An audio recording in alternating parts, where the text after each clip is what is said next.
California, far and away, #1 in the country. You paid 53% more if you're a government worker in California than if you're a private sector worker. Cost of living in California, something like 40% higher than the rest of the country, and you basically have to replace the middle class.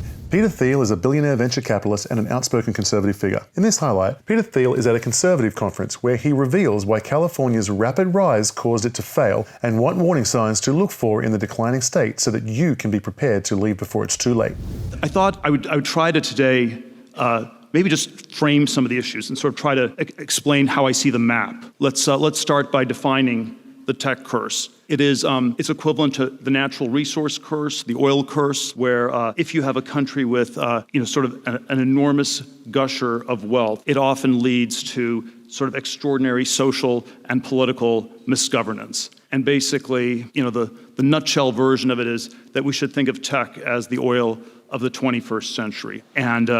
And then it is subject to some really crazy politics in terms of who tries to grab the value, how does it get redistributed, and things like this. If we look at a place like California, so just to maybe level set what's actually worked about tech broadly, if we just evaluate in terms of the market capitalizations of the companies that have been created, almost all of it has been tech in one form or another. I'm using the 73 oil shock. I'll explain why. We'll come back to that in a bit. But if you look at the last 50 years, go with Calvin Coolidge, The Business of America is Business, and it has just been overwhelmingly tech, computers, internet, mobile. That's where the value's been created. And then it is striking, if you sort of look at everything else, how little value's been created in everything else. And so it has been, it has been this narrow cone of progress around the world of bits, not the world of atoms. Even most of the companies on this list, even though they're not like computer companies, they're mostly sort of adjacent to it in one way or another. You could say they're products of the information age. If you sort of look at it from a macroeconomic point of view for California, which benefited so much from this gold rush, we're now at a point where, normally say California is the 5th largest economy in the world. It is, at this point, really close to overtaking Germany, which is #4, and Japan, which is #3, and then the only two that we left would be the US and China. It's probably hard for California to overtake the US.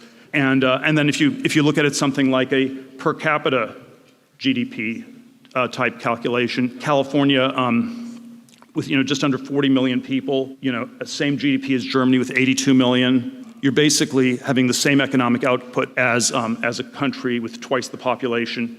Japan, 125 million people, barely more than California, 3 times the population, barely more than California. And so there is something about it that's worked in quite a powerful way macroeconomically. And then, of course, there are all these things about it that didn't work, that like a sort of not well-functioning oil state led to incredible misgovernance on the level of California. The stat here, if you look at every state in the country, the premium that government workers make over private sector workers, California, far and away, #1 in the country, 53% premium. You get paid 53% more if you're a government worker in California than if you're a private sector worker. Of course, the deal is you're supposed to, you have zero risk of losing your job.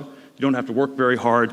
And so this is just sort of like a extraordinary racket. And then when you have a sort of a state that gets hijacked and gets used for where the sort of incredible resources get hijacked by the state actors, you end up with these very weird things where California ranks pretty high on the spending per student and pretty low on the scores. And then I think sort of there are a lot of other ways you could describe this, but one other dimension, of course, is that so much of the gains got captured into real estate in one form or another. California had this sort of, there was a California of the 40s and 50s and 60s where you had affordable housing, you built it, you had sort of this mass affluent suburban society, and at some point it ran out. And probably today we're at a point where you should think of all of California as effectively close to Marin County. Virtually impossible to do anything new in real estate. When you adjust for this, the cost of living in California, something like 40% higher than the rest of the country. Cost of real estate, roughly double, and you basically have to replace the middle class in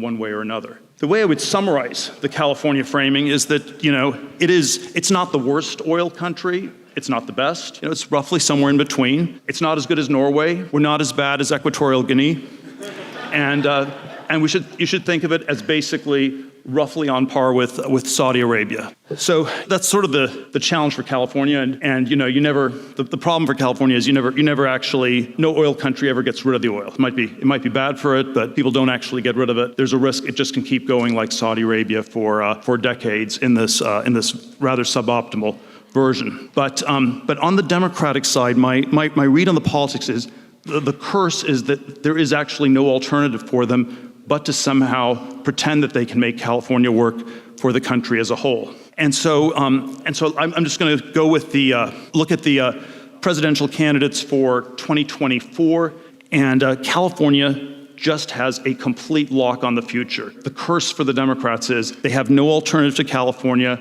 It's these sort of historicist arguments that lock them onto California. It doesn't scale. This is the thing you have to just underscore. You know, Google, Apple, these companies, they're a certain size. They're not going to be, you know, they're global. So they're not going to, there's no way they get 10 times as big. So whatever works in California will not scale. I think you can think of this entire agenda, the California ideology, as articulated by the Club of Rome in this book, The Limits to Growth, written in 1972. And you know, it has somehow described, you know, in a lot of ways, the kind of transformation that we have. Now, let me just end by saying where I think this is also somewhat of a challenge for the Republicans. We have all these different states where we're trying these different things. And I do think DeSantis in Florida is the best of the governors in terms of, you know, offering a real alternative to California, of trying to tackle California in some ways.